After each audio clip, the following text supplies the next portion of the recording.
بسم الله الرحمن الرحيم الحمد لله رب العالمين وصلى الله وسلم وبارك على سيدنا ونبينا محمد وعلى آله وأصحابه وأتباعه إلى يوم الدين. اللهم فقهنا في الدين وعلمنا التأويل وألهمنا رشدنا يا رب العالمين. Alhamdulillah. In our lessons on Imam Ghazali's Ihya, which we're calling the Revival Circle, in which we're looking at a summary of each of the great books of the Ihya, this great manual on how to bring our religion to life and to bring meaning to our relationship with Allah through prioritizing the next life and the means of turning to it in devotion, life, and the states of our heart. We've been looking at the book of earning a living, and today we're going to close our look at this critical element of our lives on how to earn a living in a manner that is pleasing to Allah. We began by looking at the virtues of work and earning a living and trade, and that these are a duty after our obligatory duties. But we also saw that there are dangers in our pursuit of our work and our spending, which is that these can busy one from fulfilling our obligations to Allah or busy us from turning to Allah subhanahu wa ta'ala. So they're an opportunity, but sadly they're often a test of us either remaining within the limits of Allah, which is a basic salvific test, but also they're a test in terms of our being busied away from seeking our eternal good.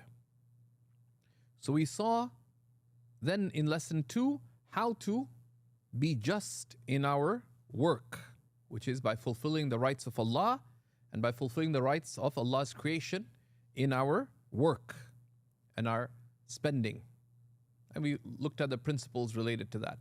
Last class, we looked at how we can work,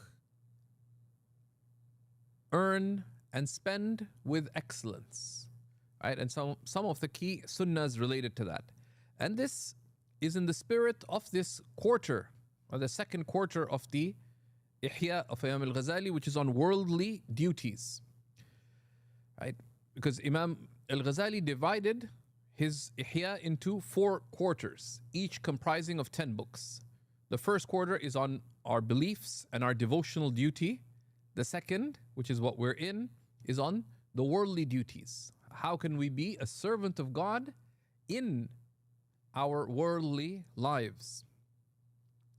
And then, we see in the quarter number 3, the principles related to a pure heart and then in the 4th quarter, how to rid ourselves of the blameworthy qualities of the heart.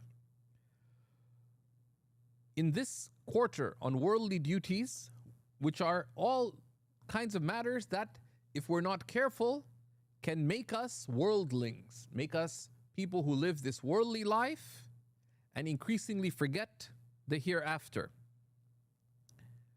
In this quarter, there are a couple of principles that are key. The first is uphold the limits of Allah subhanahu wa ta'ala, and that entails knowledge. And the second is strive for outward excellence by following the sunnah of the Prophet sallallahu alaihi wasallam, right?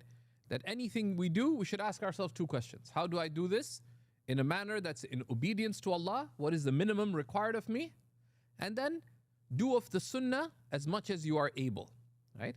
That is how to be a servant of Allah in our worldly duties, such as our marriage, such as our social relations, such as our work, earning, and spending, which we're looking at. Then we'll look in the next chapter on the halal and haram, and then commanding the good and forbidding the wrong. So that's the second principle. The third principle is that in all our worldly duties, we strive to cultivate two inward qualities, which are sincerity with Allah, that do your worldly actions seeking the pleasure of Allah. Even the most mundane of acts, right, become meaningful if you do it. Do your grocery shopping seeking the pleasure of Allah, right? For example, right? And cultivate presence of Allah in your worldly duties by being in remembrance of Allah during what you do. Okay. So today, bi'idhnillahi ta'ala, we're going to be looking at a beautiful chapter that closes this section for Imam Ghazali, where he discusses how to make your transacting in the marketplace of this world part of your transaction in the marketplace of the hereafter. That's a very wordy title. It's very eloquent in Arabic, but basically how you make your work worship, right? Rather than just being mundane. I went to work, I came back, I got exhausted, I got tired, I went to sleep, feel like I'm missing out. No, your work should be treated as an act of worship, and we'll see today some of what Imam Ghazali mentions are keys to that. But just to recap what we saw in the last class, because it was very important, we'll look at it quickly, that he mentioned several elements of excellence in earning a living. What were they? First is that when you pay a fair price, right? Pay a fair price. Don't undercut people in your bids. Don't pressure them into giving discounts that are harmful to them, right? You negotiated with your cousin for rent of their walk-in basement, and poor person is now not making ends meet because you negotiated so hard. But also be willing to pay extra to get things that are pleasing to Allah subhanahu wa ta'ala. Right? And we looked at that, right?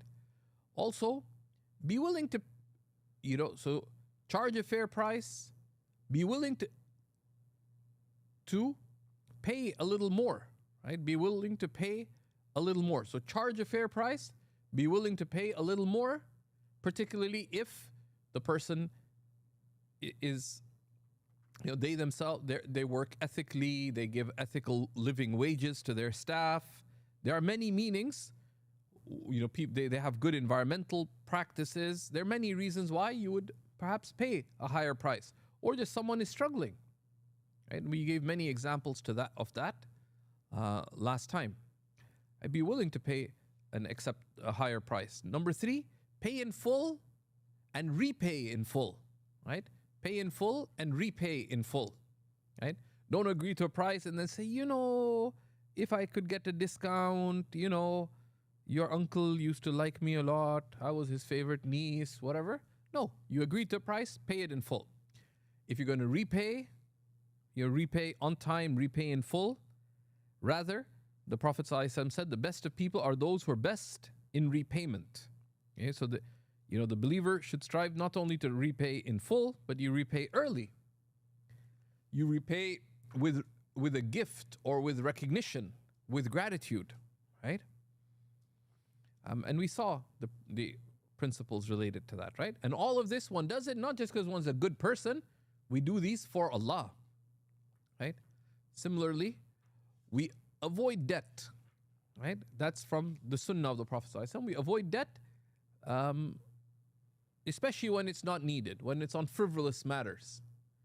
You wanted to buy, you have a perfectly functional fridge, but you want to buy a blingy fridge, right?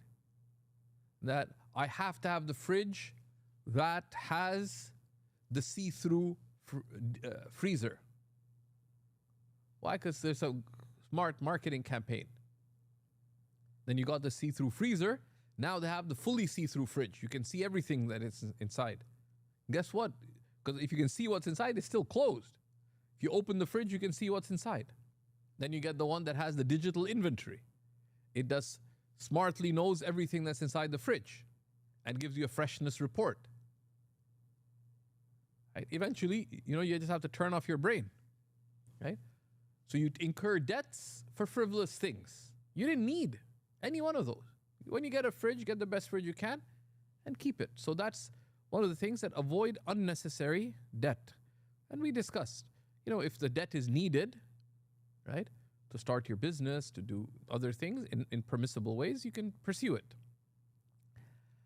It's also from virtuous transaction that you accept refunds and cancellations. And the Prophet ﷺ mentioned great merit in doing so, even if the person didn't agree to that. Right? You just sold them your used laptop at a really good price, and you're about to buy the new headphones that came out. Beautiful new headphones. Your old laptop cost that amount. Theirs is really nice. But the guy comes back and says, you know what? I was looking for the Pro version, not the Air version. They're wrong, because the ad listing was very clear what you're selling. There's no refund policy, but it's not. Do you have to accept the cancellation? No, but if you do so, right? If you do so, the Prophet ﷺ said, whoever cancels the sale of one who is regretful, Allah will cancel their sins on the day of resurrection, right? Because it's an act of caring for another, right? So there's great merits in that. Similarly, to have some acts of facilitating for the poor in one's transactions. That, let's say, you don't sell things on installment, but you put up your laptop for sale, and down the road, there's this family, they're not well off. They're saying, what's the best price you can give for our daughter? She's starting high school. She needs a laptop. So you're hoping you could get $500 for your laptop, get the really nice headphones. You say, you know what? Just pay me $100 a month for 5 months. So you didn't give any discount. You're getting your full $500. You might even charge a little more. Say, okay, pay me $100 a month for 6 months.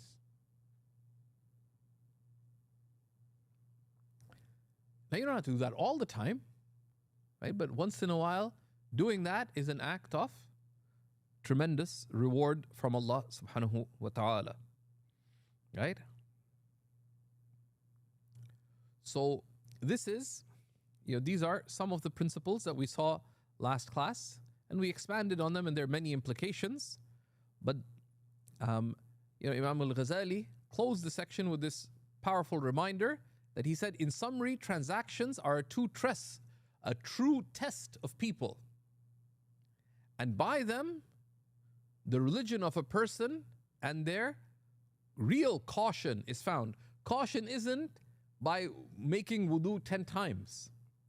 It's how you are in buying and selling, in the fulfillment of rights.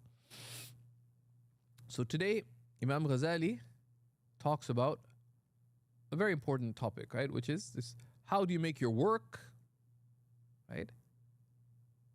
You're earning a living for the akhirah. And he begins by a section where he says that the one working has to have concern for their deen. The one working has to have concern for their deen. Right? Because a person of intelligence, and that's what dignifies the human being, is their intellect. A person of intelligence knows that وَلَلْآخِرَةُ خَيْرٌ لَكَ مِنَ الْأُولَى. The next life is better for you than this. Right? So if you don't work with the next worldly consequences in mind, the work will busy you away from the next life. Right? And it'll be a waste of your life. How much of your week is spent at work on average? Right? A lot. Right? If you work 40 hours a week, and do people consider your commute from your work? No, most work, does it consider your commute to be from your work hours? No. Let's say someone commutes an hour a day, plus their work, plus, plus a little bit of overtime and this, that. let's say someone, by working 40 hours a week, they're actually doing 50 hours in a week. They only have 168 hours in the week. How much of it do you sleep? 6 hours a day? Some people sleep more, but they should, but let's say 6 hours. So if you cut down 168 hours, you subtract the sleep, which is 42 hours. How much do you have left? 126 hours. Right? So 126 hours. You got to use the washroom, you got to do this, that. How much discretionary time do you have? Let's say 100 hours. Half of it is at work. Right? So almost half your discretionary hours in the day, right? Because you, even without thinking about prayer and stuff, outside of sleep, you got to use the washroom, get ready, eat, etc. Remove all those things. 40% of your waking hours that you have choice over are spent working or going to work or thinking about work. So it's like almost half your life in terms of time. If you're not careful, you wasted it. And you stand on the day of judgment, you got a big hole in your record. What happened at work? Nothing good. And oops, I lied, I cheated. You can end up, a lot of it counting against you. So Imam Ghazali says, rather the intelligent person should have concern for themselves, right? And to preserve one's capital. Like in any business, any person who has money, if you invest, the first thing is, I don't want to lose my capital. And then you want profit, right?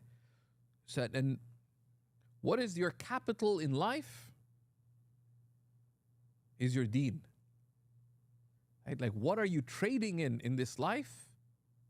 It's your deen. And Allah has gifted us with a capital, which is our deen. If you direct that capital, which is your faith and guidance, in profitable ways, you gain in this life. But if you keep chiseling away at it, your work reduces your capital, your social life reduces your capital, then if forget about profit, you're not even breaking even. Right? So don't miss out, says Imam al-Ghazali. Right? And part of that also is to realize, as Mu'adh ibn Jabal, one of the great companions of the Prophet ﷺ, said, your share of this life will come to you. Right? But you need to strive for your share of the hereafter, because it won't come to you, you must go to it. Your share of this life is going to come to you. Even slackers graduate, right? But the akhirah, you have to go to it. Otherwise, you won't get there, right? So Sayyidina Mu'adh said, so begin with your share of the next life, then seek your share of this life. Right? Then seek your share of this life. Don't forget your share of this life, but prioritize what matters. Right? So Imam al-Ghazali mentions 7 key matters. We'll look at them. Right? But how does one make one's work for the next life and not just for this life? Right? Work is a test. You go to work, and for a lot of people, they have a work personality and a religious personality. But is your work just a waste of time? That when you reach the next life, like if you're standing on the day of judgment and you look at your actions, do you see a big hole? Those 50 hours in the week, you got no reward for them, but you also lost out. You lied, cheated, did the haram, cut corners, did this. Rather, you lost. Right? So, but also, once you earned the money, how do you spend it? What do you spend it on? Right? So that's why Allah subhanahu wa ta'ala tells us in the Quran that your wealth is a fitna, is a test. And a fitna is not nothing bad. A fitna is a test that most people sadly fail with respect to. So, but if you think about it, by the standards of the guidance of Allah and His Messenger, work is not a test, work is an opportunity. Why is work an opportunity? Because you can pursue work as an act of worship. And that's what religious teachings tell us, right?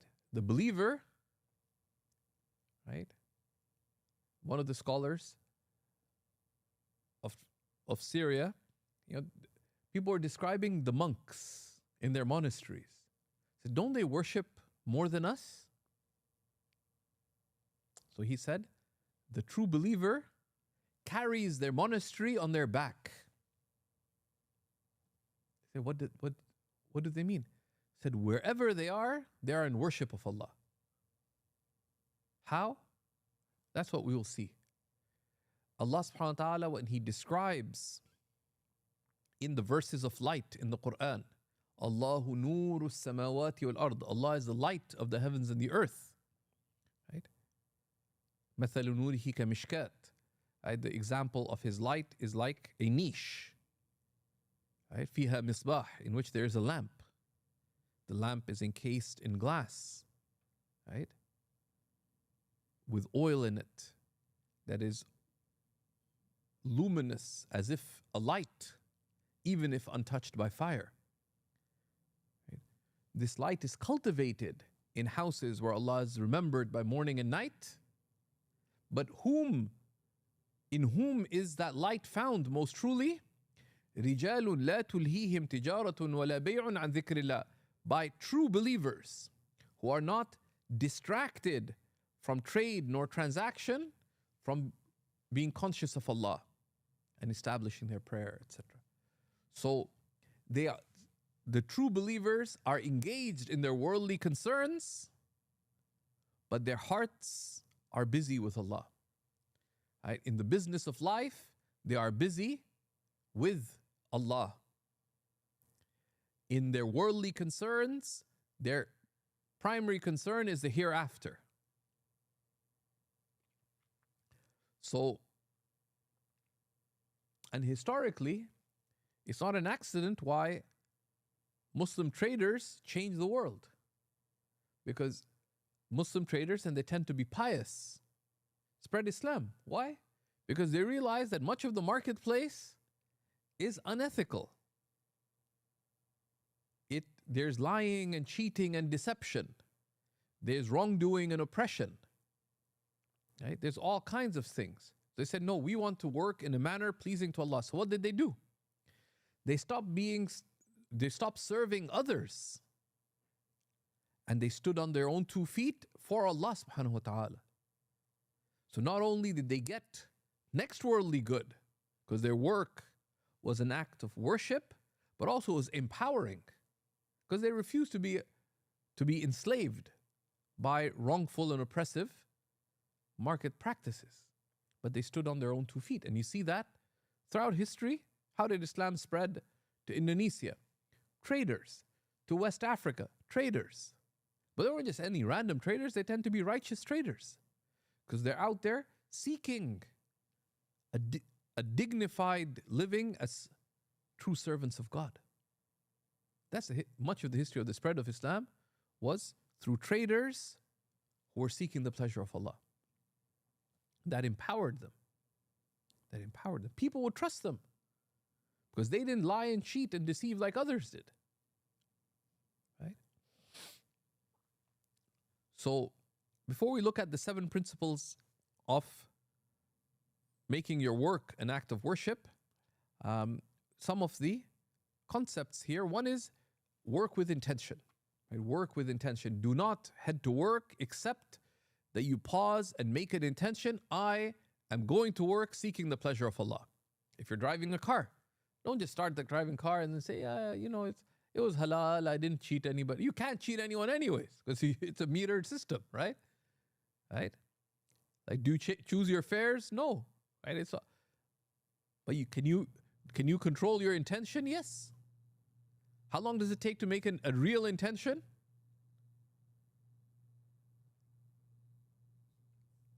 Doesn't take any time. It takes more time to find the right playlist, right, than to make an intention, right? A moment with Allah. That's what the intention is, right? A moment, right? Secondly, to work with as a servant of Allah. You are clear. Who am I? I am a servant of Allah. What am I trying to do at work? Right? And that is subsumed within the intention. I'm going to work as an act of seeking the pleasure of Allah. And you think about all the ways that you will seek the pleasure of Allah in your work, right? The first of which is to be in a state of submission, that I will stay within the limits of Allah. I will say nothing wrong. I will do nothing wrong. I will do nothing haram. I will worship Allah at work, right?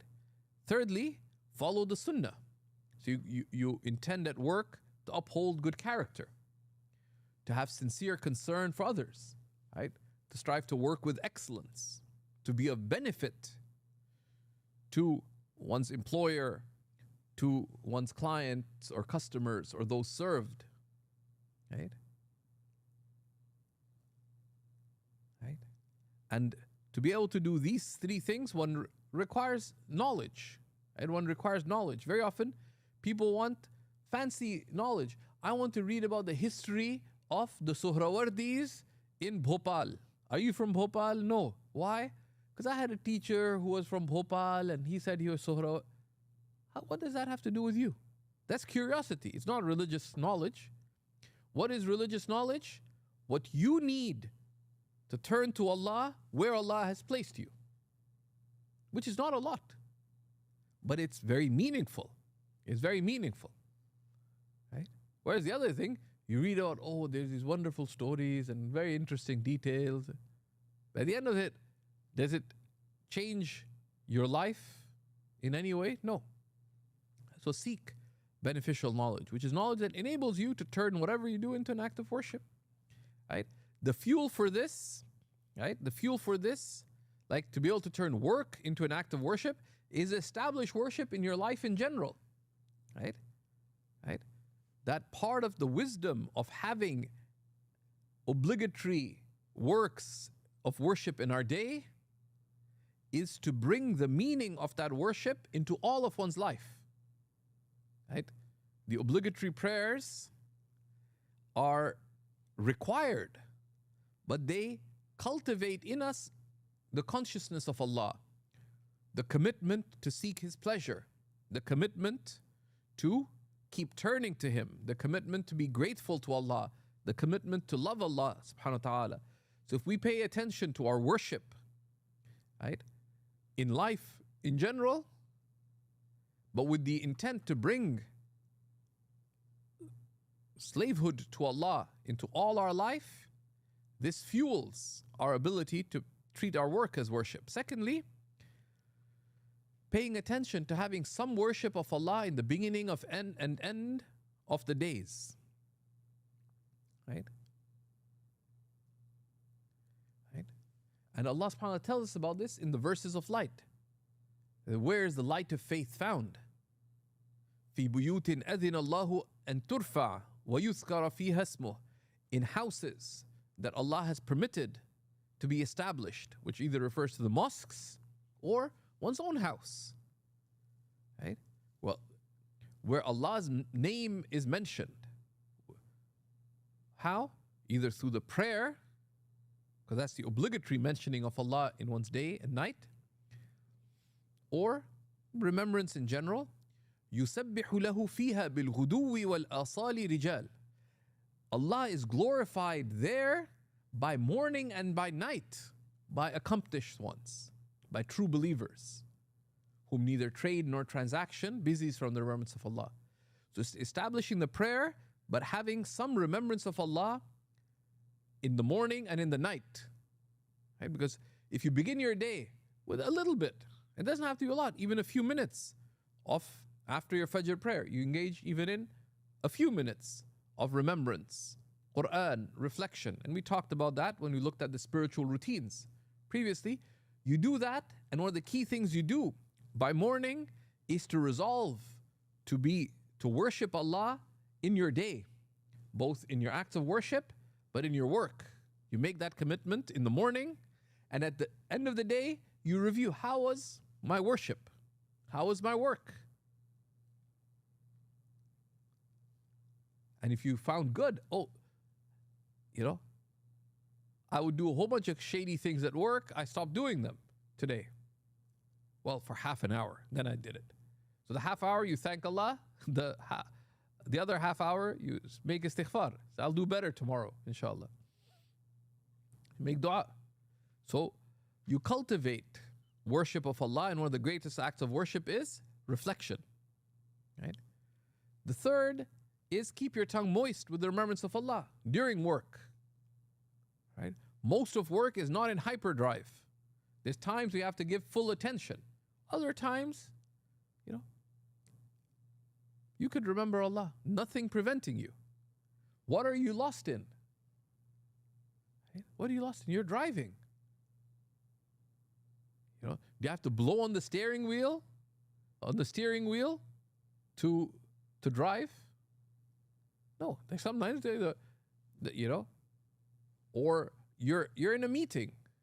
Unless you're presenting or asking a question, you can be quietly, discreetly be remembering Allah subhanahu wa ta'ala.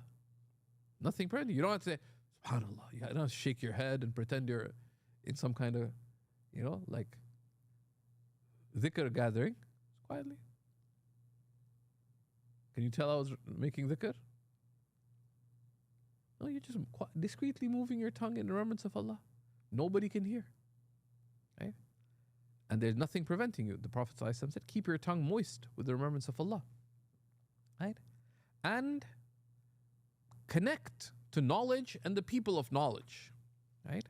Connect to knowledge and the people of knowledge. How? Strive to attend one circle of knowledge a week. Don't be fancy. But knowledge that will benefit you in your worship and in your life. Given where you are in your life and in your relationship with Allah. What do you need to improve in your relationship with Allah? Right? In your worship and your life. And learn it to bring connection to Allah into your life. So these are, and when you're confused, have a connection with the people of knowledge, so you ask. It's very simple. If you don't know, ask. Right? If you're sick, what do? There's obvious remedies, right? Your back was hurting, so you thought a bit, you were slouching. So sit straight. Right? Take care of your posture. Do other things. You realize, you read up a little bit, say, you know what? Instead of using a trackpad, I'll use a vertical mouse, whatever. I'll raise my monitor higher so I don't look down. You do these general things. But if you're doing all of this, but still you have serious neck pain in your wrist, what do? You go to the doctor, right? Same thing in religion. There's some obvious solutions, right? Right? Someone is doing a bunch of haram things. So there's some obvious things. What led to it? Get rid of the thing that led to it. That, okay, every time someone says, they realize that every time they use the internet, behind closed doors, at night, when everyone else is asleep, they drift and do wrong things.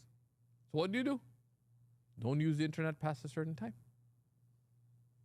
Take the means. But if you're stuck, just taking care of the health of your heart is like taking care of physical health.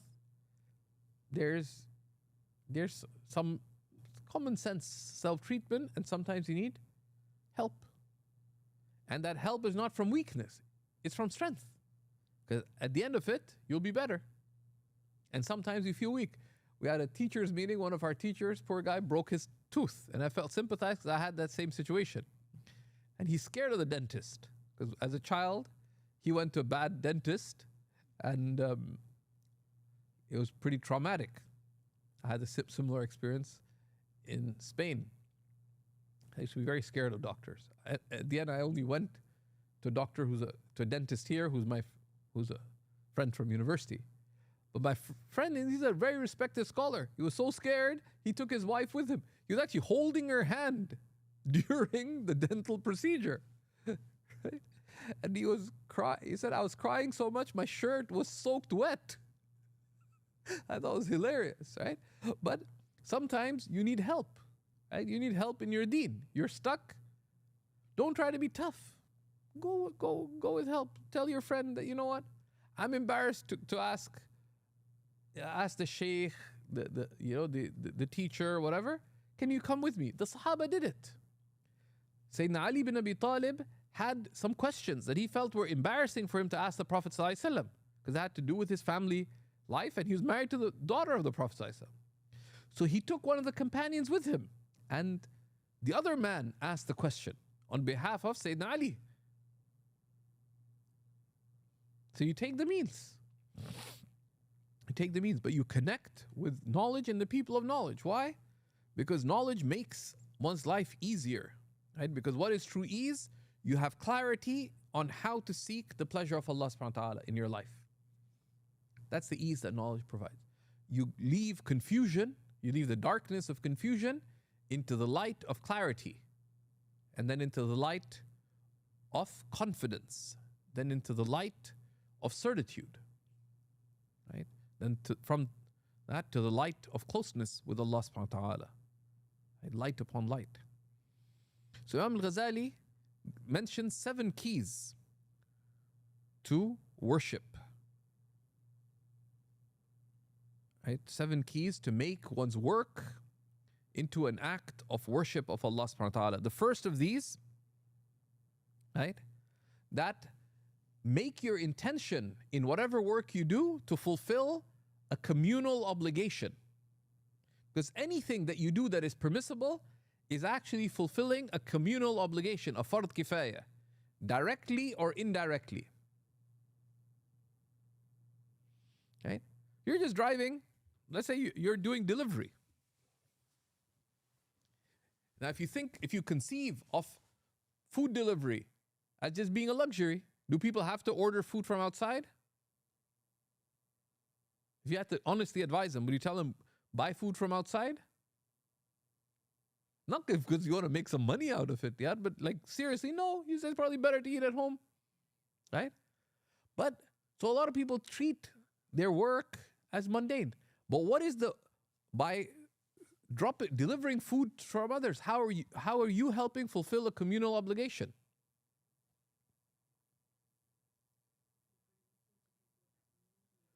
No, because in general, people have to eat. Right? People have to eat. You're helping people eat. And by eating, what are they doing? They're staying alive. Right? And that's when you eat, you intend to give your body its right. Because if you didn't eat, you'd die. It's an act of obedience to Allah subhanahu wa ta'ala to eat. You can just intend, I'm eating the halal. Okay, good. But you're fulfilling a right of your body that you eat. Of course, eat not excessively, like within the sunnah, as we've seen. Similarly, even in something, I'm just delivering food, right? And feel kind of guilty. Or you work you sell pizza. Like, bad carbs, too oily cheese, this and that. But that's their choice of how much they eat, right? But,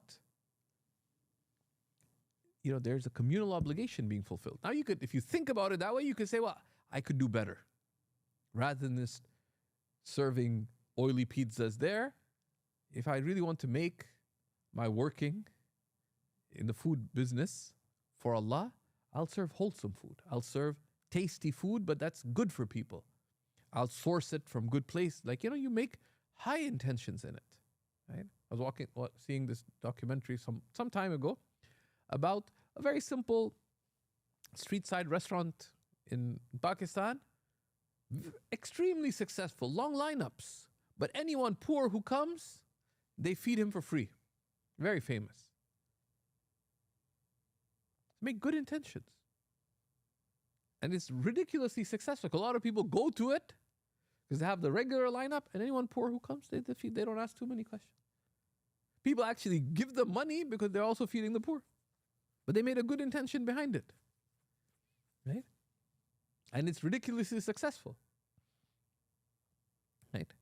So that's one of the things, to try to make one's intention that I want to seek the pleasure of Allah by fulfilling a communal obligation. Anything. I work for a cell phone company. You're helping people do their work. You're helping people stay in touch with family. Think of all the high intentions in that. I'm a doctor. What do? You feel kind of guilty. We charge too much. We don't spend time with the patients enough. We have to, if you work in the States, you have to do all this insurance work, this and that. We could do better. No, you're saving people's life or limbs. Right? That's a great act of seeking the pleasure of Allah through serving humanity. Pretty much anything that you do. You just run a corner grocery store. Why are you working there? I'm stuck with it. Dad had this crazy idea to quit finance and start, Khan's Corner. And somehow in Uncle's Khan and Corner somehow rhymed. You don't know how it rhymed, but it did in his mind. Khan's Corner. Now you're stuck with it because all the family's equity is tied up and blah, blah, blah, blah. But rather you go to work until you decide to sell it, that people survive through the stuff that you have here. But that intention also could govern, okay, let me have a healthier section. Let's see how we can generate more revenue, but stop selling cigarettes and this and this and this, these other things. Generate revenue in more wholesome ways. Right?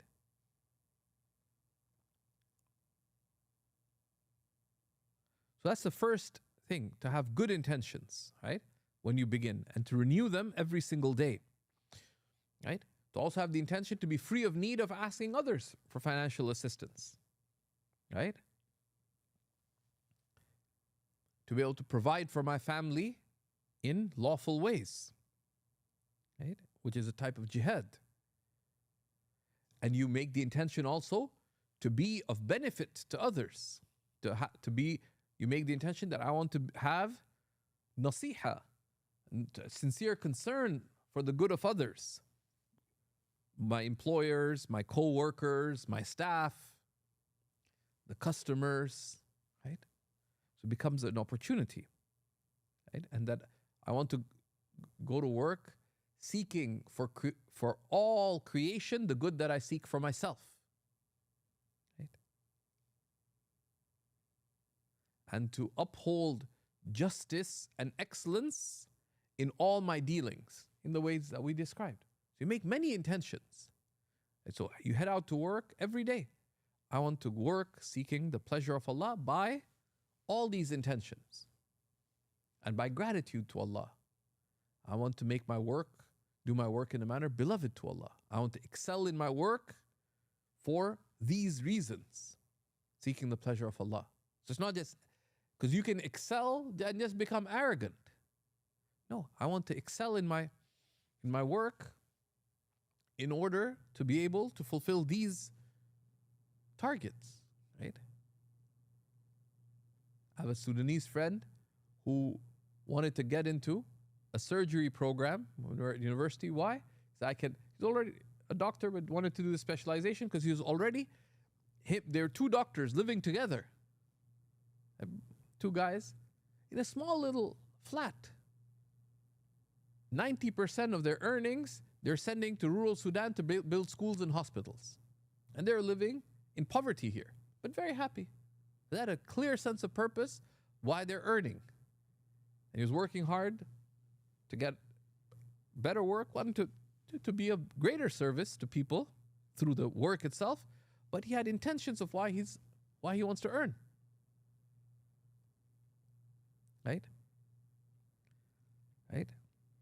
So that's the first thing, to have a good intention, but then also to direct oneself, right? The second is to direct oneself in one's work, and this is particularly long-term, in areas that are of most benefit to Allah's creation.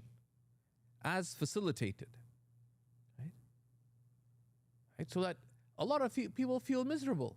I'm just doing meaningless work. No. If you make a good intention in the work that you are doing, it has meaning. I'm just repairing tires. Well, by repairing those tires, these people are able to go to work. They're able to provide for their family, do groceries, visit, so many things. But then this should be a governing driver in our life decisions. What line of work can I direct myself to that will be of greatest benefit to people? That sustains me with dignity, sustains my family in a good way, but that I can do something that benefits people.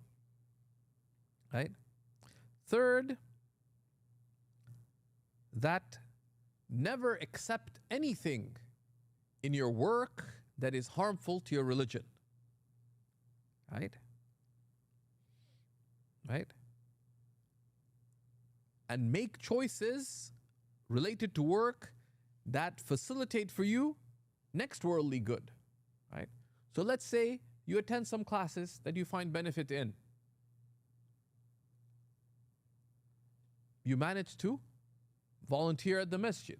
You help in the community. Whatever good that you're doing, when you choose lines of work or you make work decisions, don't let your work deprive you of the religious good that you want to cultivate. And one of the greatest of them is to be connected with the mosque, to be connected with beneficial knowledge, to be connected with the remembrance of Allah, to be able to do good in life.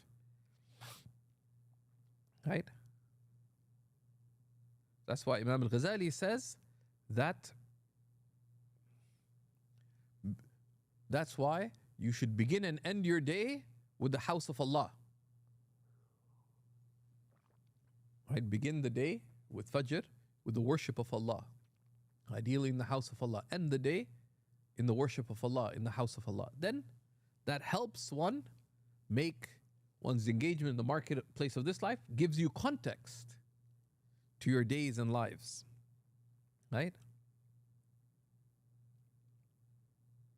Right? That's why Sayyidina Umar ibn al-Khattab radiallahu ta'ala used to say to traders, اجعلوا أول النهار لآخرتكم وما بعده لدنياكم. Make the beginning of your day for your hereafter, and the rest of your day for your worldly life. But the ulama are saying what it means is if you make the beginning of your day for the hereafter, then the rest of your day will get aligned with the hereafter. If you begin the day seeking the pleasure of Allah, then when you begin your worldly engagement, that spiritual energy and direction from your worship, it will have a return of consciousness, right, through the rest of the day. Right? That's the third. The fourth, he says, is remain in remembrance of Allah in the marketplace. Right? So, like for example, saying Subhanallah, Alhamdulillah, La ilaha illallah, Allahu Akbar. Right? And remembering Allah, Imam al-Ghazali says that فَذِكْرُ اللَّهِ تَعَالَى فِي السُّوقِ بَيْنَ الْغَافِلِينَ أَفْضَلُ. Remembering Allah in the marketplace or at work while others are heedless of Allah is better than remembering Allah in the empty countryside or remembering Allah in the mosque. If you're sitting in the mosque, now of course you get easy to distract yourself. Just take your phone out and you can be on Amazon.com or .ca. Even, of course, just as a footnote, it's important to remember buying and selling in the masjid is sinful. And that includes online shopping.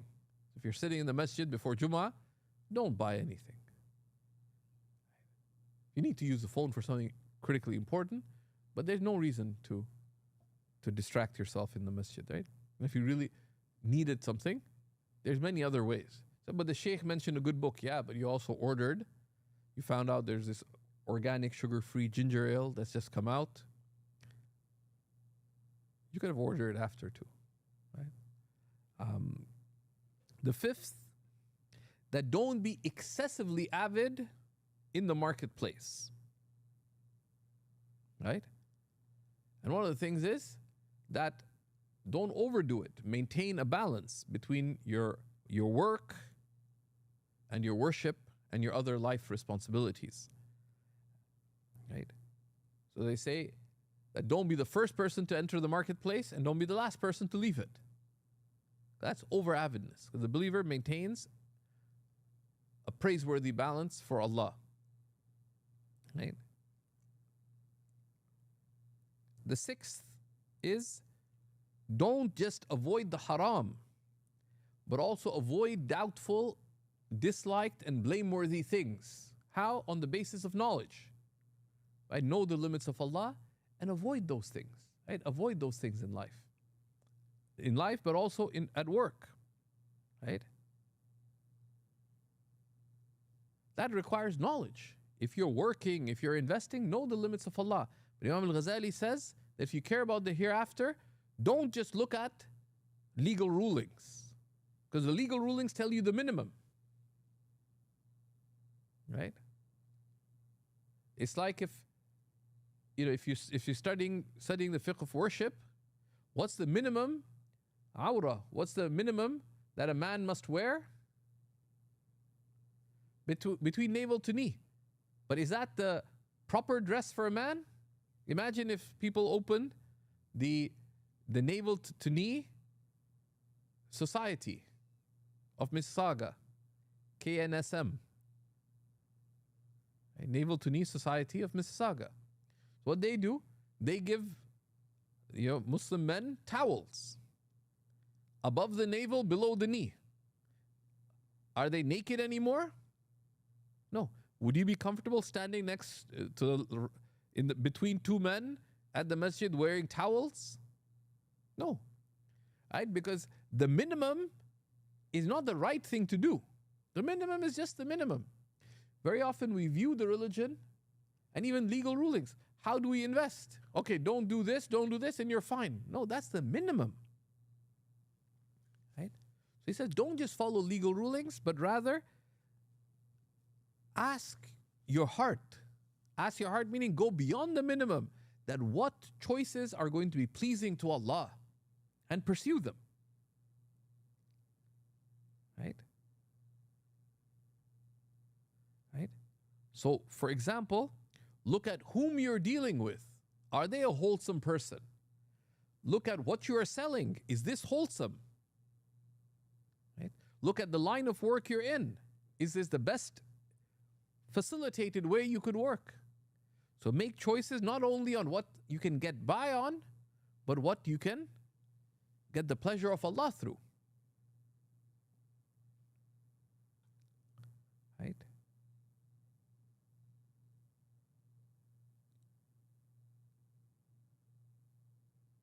And also, and the seventh he says, is that one be mindful in one's dealings, right? In one's buying and your selling, in your contracts, in every dealing, to make sure you're within the limits of Allah, and are you doing the right thing?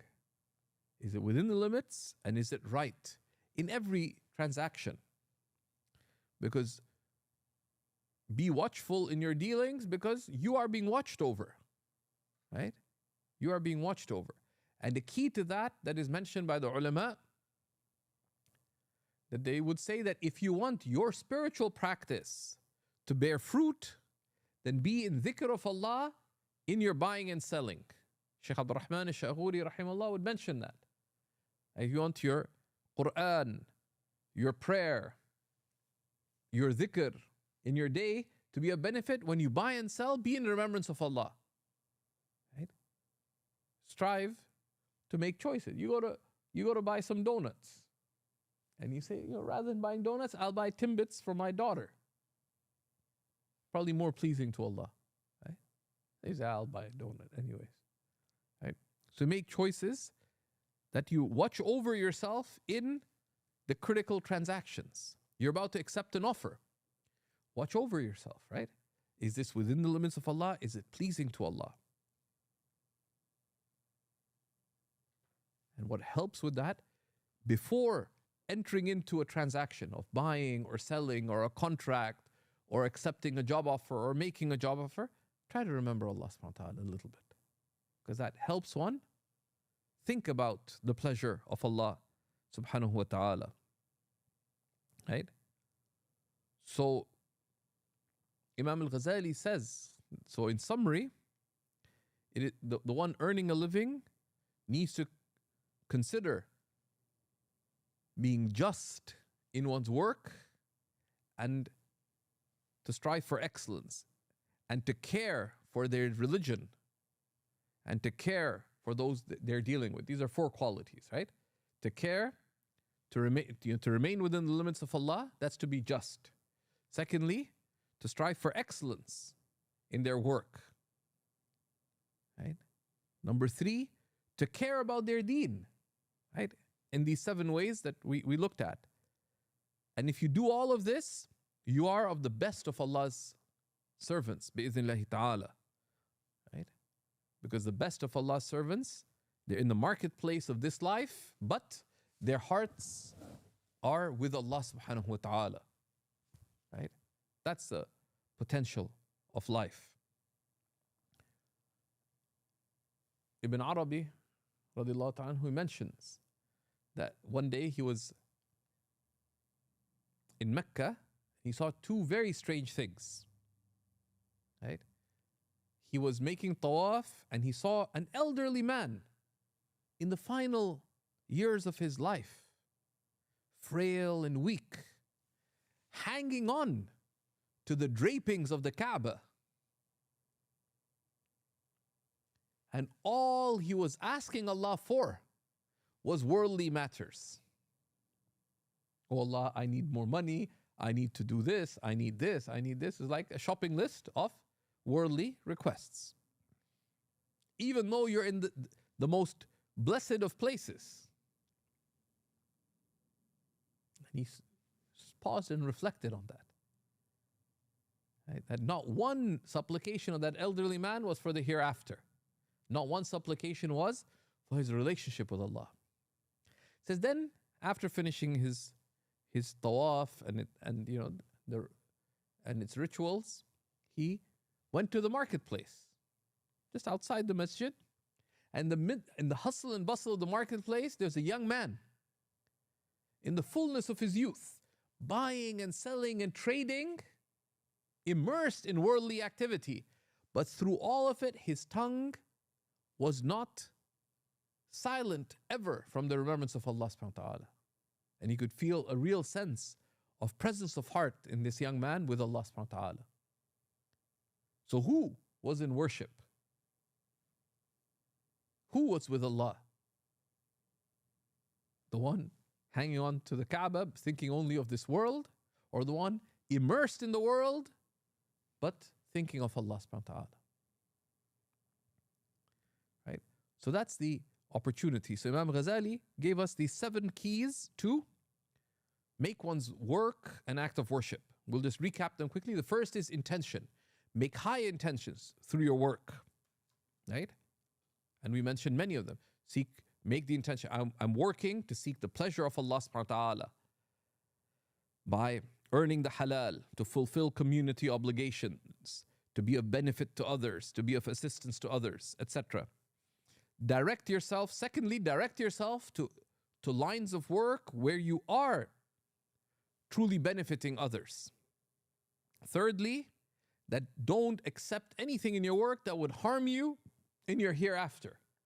Rather, build your work around your next worldly benefit, such as establishing prayer and the like. Right? That's number 3. Number 4, remain in remembrance of Allah subhanahu wa ta'ala as much as you can at work. 5th, don't be excessively avid. Have a little bit of restraint. Right? Keep a rightful balance. Nasallallahu al-afiyah. 6th, that don't just avoid the haram, but strive to be careful to make choices that are beloved to Allah subhanahu wa ta'ala, that are pleasing to Allah, that are beloved to Allah.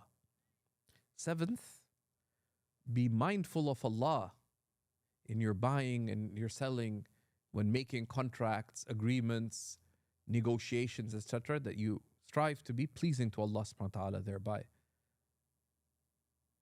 We ask Allah subhanahu wa ta'ala to facilitate these realities in our lives and to make all that we do in this life a means to the eternal good of the next life. Bi-idhnillahi ta'ala, next week we will begin book 4 of the quarter on the worldly duties, and that's the book on the principles of halal and haram. This is one of the very amazing books of the Ihya, but also gives clarity. A lot of people are confused about the halal and haram. Right? They spend loads of effort on things that are not that important with respect to halal and haram, or they make their lives miserable, right? By pursuing things in wrong ways. But other aspects of their lives, they pay no attention to the halal and haram. So they have this imbalance. So how do you pursue the halal and haram in a manner that is pleasing to Allah, but that is purifying of our heart?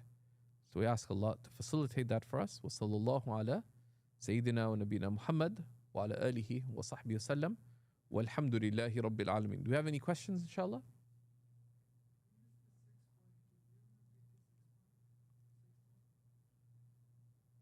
That the sixth point was not to limit oneself just to the halal, right? Or the minimum, just the fatwa. But rather, don't just make that, okay, this is okay. But rather, ask yourself, what choices are pleasing to Allah? What's beloved to Allah? Right? Yeah, choose the one that's better whenever you can, right? That, if you seek a fatwa, okay, can I work as a security guard for some shady nightclub? The fatwa would be, being a security guard is permissible. But if you looked a little bit, could you work as a security guard somewhere else? At a building, at a mall, here, there? Yeah. Now you could take the other work. The nightclub's just down the road from your house. The mall's much further down. They probably get more tips over here. But you make the better choice. Right? So there's many things like that you choose. Okay, not just the minimum, because even things that are indirectly connected with the question, well, they affect the state of your heart. They affect the state of your heart. Right? There's this company, you're working, selling mobile phones, but you have good reason to believe that these guys are, in the old days, you say, import, export had many other meanings. It wasn't just, they're just not just buying and selling, they're also doing a lot of illicit things. They're doing lots of shady things. You say, okay, what choice is more beloved to Allah subhanahu wa ta'ala? I say, no, I'm not going to. They're paying $4 an hour more than this place, but this place, these guys are wholesome people, they have good business practice, etc. The shady folk could be Muslims, but the other place, they're not Muslims, but they have good values. They're not doing questionable things. Because like secondhand smoke, it affects you. You're not sinful for it, but it still affects you. Right? So similarly, so that's the sixth. And of course, sometimes you have to be practical. Sometimes it's halal, it's not ideal, but you have to do it because you have to provide. It's not haram, right? And you have to do it. You don't like, someone, they're the only shift they got, on working for a taxi service was Friday night, Saturday night, Sunday night, or Friday night, Saturday night, and a lot of questionable customers at that time. Now, is it haram for you to drive a taxi at that time? No, because what service are you providing? You're taking people from place A to place B. Are you responsible for what they do over there? No. But if you have a choice, it's not, is it okay? But what's a better choice? No. let me set a schedule that'll be pleasing to Allah. Let's say you're in a line of work that you find a whole bunch of questionable things going on. So you don't have to quit right away, but you say, okay, how do I go to a line of work that's more wholesome, that's actually benefiting people in some way? Right? I have a friend who's say, the line of work I'm in is probably unethical, but it's work. No. No. Choose wholesome work. Right? Choose wholesome work. And one of the ways you can make wholesome choices, if you commit to the principle of excellence. If whatever you do it well, you can choose where you work because people want you to work for them. Right? And if you look at the example of the Prophet ﷺ, his companions, they traded. They started their own businesses. Right? Why? Because that gave them the flexibility to pursue true good. To pursue true good. May Allah subhanahu wa ta'ala facilitate that for us and you. Wa sallallahu ala Sayyidina wa Nabina Muhammad wa ala alihi wa sahbihi wa sallam walhamdulillahi rabbil alameen.